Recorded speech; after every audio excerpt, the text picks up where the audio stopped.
मुंबई पुण्यासह कोकण आणि पश्चिम महाराष्ट्रात धुवांधार पावसानं दाणादाण। रस्ते आणि घरांना पाण्याचा वेढा। 24 तासात पावसामुळे 12 जणांचा बळी, तर मुंबई आणि कोकणासाठी पुढील 48 तासही धोक्याचे।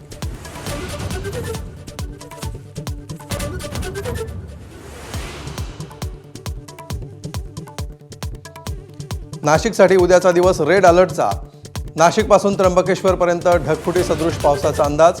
10 वर्षातील सर्वाधिक पाऊस पडण्याची शक्यता। शाळा, कॉलेज, त्र्यंबकेश्वर आणि सप्तशृंगी मंदिर बंद।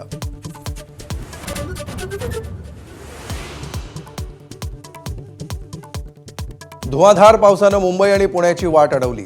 मिसिंग लिंकवर दरड कोसळल्यानं वाहतूक ठप्प, तर नवा आणि जुना एक्सप्रेसवे संथ गतीनं सुरू। दरड कोसळल्यानं रेल्वे मार्गही अडला।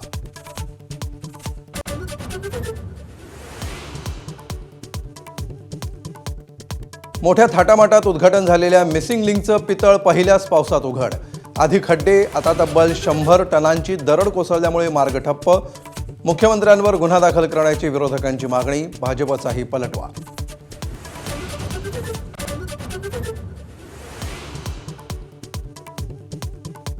पुण्यातील तुफान पावसामुळे इंद्रायणी नदी दुथडी भरल्यामुळे वारकऱ्यांची वाट बिकट।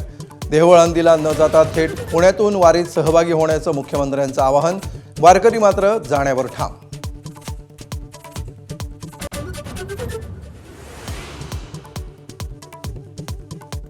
इराणचे सर्वोच्च नेते आयातुल्ला खामेनी यांची अंत्ययात्रा सुरू।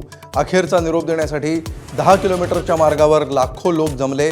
हत्येचा बदला घ्या, ट्रम्प विरोधात लोकांच्या घोषणा।